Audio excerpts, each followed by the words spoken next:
রাজ্যের একাধিক এমন বিধানসভা আছে যেখানে হিন্দু মুসলিম জনসংখ্যার অনুপাত প্রায় সমান সমান।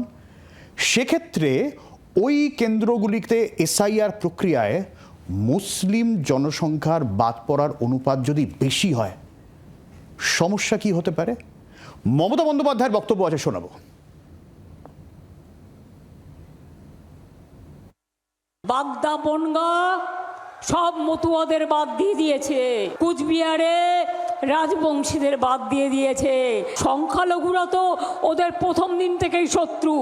সৌদি আরবে গিয়ে গলা মেলায়, টাকা নিয়ে আসে, আরব দুনিয়ায় গিয়ে গলা মেলায়, এক টেবিলে খেয়ে আসে, আর ইন্ডিয়াতে এসে বলে সব তাড়াও, সব হাঁটাও। দুমুখ নীতি, দ্বিচারিতা চল। তাহলে ঝুঁকিটা কি বুঝতে পারছেন তো? এবারে ঝুঁকিটা কোথায়, কিরকম ঝুঁকি আরো ভালো করে বুঝে নেবো। আমাদের সঙ্গে রয়েছেন ডেপুটি এডিটর পিউ রায়। পিউ, তুমি শুরু থেকেই ভোটের ঝুঁকি দেখাচ্ছ সভ্য।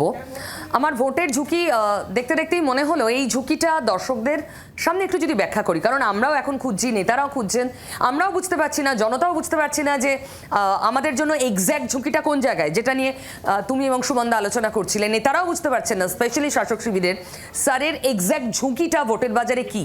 যখন শুভেন্দু অধিকারী বলছেন ও ভবানীপুরে স্যার জিতিয়ে দিয়েছেন 1 কোটি, এসআইআর হয়ে গেছে মানেই আমরা জিতে গেছি, বিজেপি নেতারা যখন বলছেন, তখন তৃণমূলের জন্য নিশ্চয়ই সেটা ঝুঁকির ব্যাপার। ঝুঁকিটা কোথায়?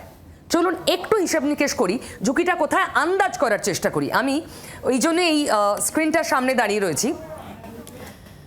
40 থেকে 50% সংখ্যালঘু ভোট যে আসনগুলোয়, সেই আসনগুলোর ক্ষেত্রে ঝুঁকিটা সবচেয়ে বেশি, এবং আমরা হিসেব করে দেখেছি মোটামুটি 37টা আসন এরকম রয়েছে। 2024-এর লোকসভায় যদি আমরা এই 37টা আসনের ফল দেখি বিধানসভা ভিত্তিক, তাহলে 28টায় তৃণমূল কংগ্রেস এগিয়ে ছিল। মানে খুব ঝুঁকিপূর্ণ জায়গায় 2024-এর ফল পর্যন্ত তৃণমূল কংগ্রেস ছিল না, কিন্তু 24-এ স্যারও ছিল না। তাহলে স্যার আসার পর কি নতুন করে ঝুঁকি তৈরি হলো? এই স্যার ফ্যাক্টরে ঝুঁকিটা হতেই পারে। কিরকম ঝুঁকিটা আমি বলছি, আগে চূড়ান্ত তালিকা প্রকাশের সময় বাদ গিয়েছিল 63 লাখ খসড়া, এবং চূড়ান্ত তালিকা প্রথম দফা বিবেচনাধীন 40 লক্ষের মধ্যে বাদ পড়েছিল আরো 18 লক্ষ, সব মিলিয়ে বাদ পড়েছে মোট 81 লক্ষ আমরা জানি। এবার তৃণমূলের ননস্টপ অভিযোগ হচ্ছে বেছে বেছে সংখ্যালঘু নাম বাদ দেওয়া হচ্ছে। তারা বৈধ ভোটার, কিন্তু তৃণমূলকে বেগ দিতে ওই নামগুলোকে বাদ দেওয়া হচ্ছে, কারণ তৃণমূলের কোর ভোট ব্যাংক যে সংখ্যালঘু ভোট ব্যাংক, এটা তৃণমূলও আজকাল ওপেনলি স্বীকার করে, এর মধ্যে আর কোনো লুকোছাপা নেই। এবার প্রশ্ন, তাহলে এই 40 থেকে 55% আসনগুলোই কেন, যেখানে আরো বেশি সংখ্যালঘু জনসংখ্যা 70-80%, যার মধ্যে একটা বলতেই পারি সুজাপুর, সেরকম আসন নয় কেন? দেখো, সেখানে যদি সত্যিই কাটা যায় সংখ্যালঘু ভোট পার্সেন্ট স্যারের মাধ্যমে, যদি তৃণমূলের অভিযোগ সত্যি হয়, তৃণমূলের মার্জিন কমতে পারে, কিন্তু ভোটে তৃণমূল বেরিয়ে যেতে পারে।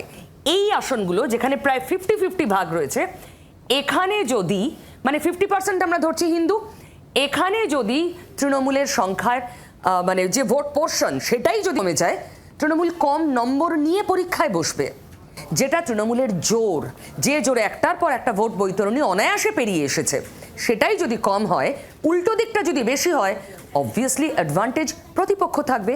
এটাই ঝুঁকির শাসক শিবিরের জন্য হতে পারে।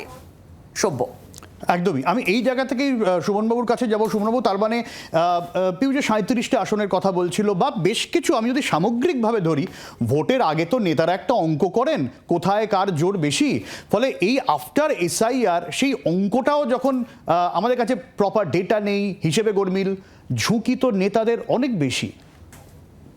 পিউ যেখান থেকে পরিসংখ্যান থেকে শেষ করলেন, আমি সেখান থেকে একটু এক্সটেন্ড করি। আপনি যদি 2021-এর বিধানসভা নির্বাচনের ফলাফল দেখেন, তাহলে দেখবেন যে তৃণমূল 42টা এমন আসনে জিতেছিল যেখানে ব্যবধান ছিল 10 থেকে 15,000।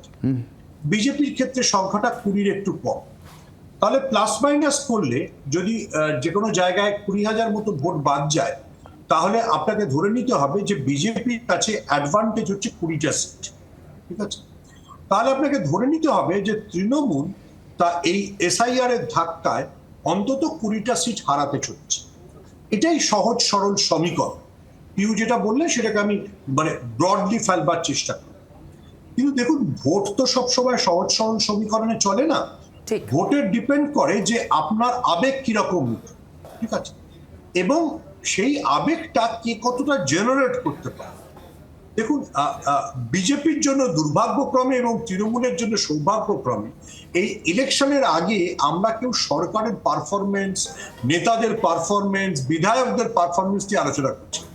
একমাত্র আলোচ্য বিষয় স্যার এবং স্যারে কত নাম কাটা যাচ্ছে। ফলে সেটা জনমানুষের যে আবেগ তৈরি করতে পারে, তার বেনিফিট কে কতটা নেবে তার উপর নির্বাচনের ফলাফল ঠিক করবে।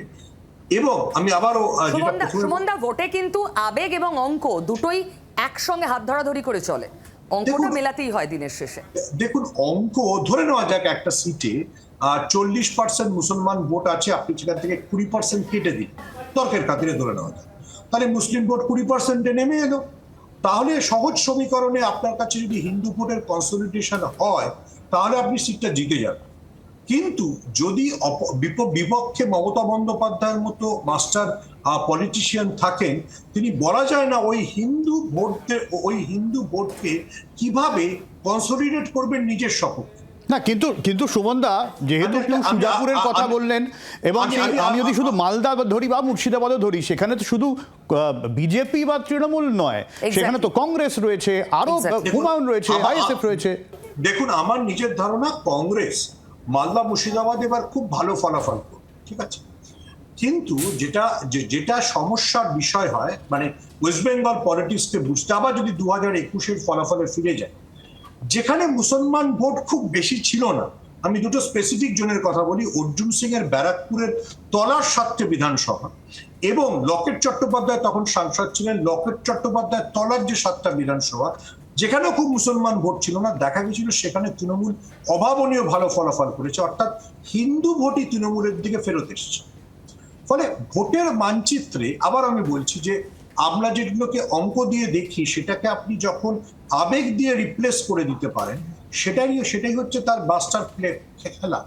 এটা কতটা মমতা বন্দ্যোপাধ্যায় পারবেন, এবং তার কাউন্টারে সার কেন্দ্রিক বিজেপির যে সমীকরণ, সেটা কতটা কাজ করবে, সেটাই হচ্ছে গোটা পলিটিক্সটার মানে আগামী 1 মাসের খেলা। দেখুন, এটা জানেন বলেই তো বিজেপি উল্লসিত যে তারা গতবার যে 77টা আসন পেয়েছিল, তার থেকে অন্তত 20টা আসন তারা বাড়াতে চলেছে। আমি যে সমীকরণটা বললাম যে 42টা আসনে তৃণমূল 15,000-এর কম ভোটে জিতেছিল, কিন্তু তৃণমূল কি ধরনের মাস অ্যাপিল তৈরি করতে পারে বিজেপির এই মুভটাকে কাউন্টার করবার জন্য, সেটা আমাদের দেখতে হবে। একদমই। অনেক ধন্যবাদ পিউ তোমাকে, সুমনদার সঙ্গে থাকবে। বাংলার আওয়াজ, বাঙালির আবেগ, জি 24 ঘন্টা।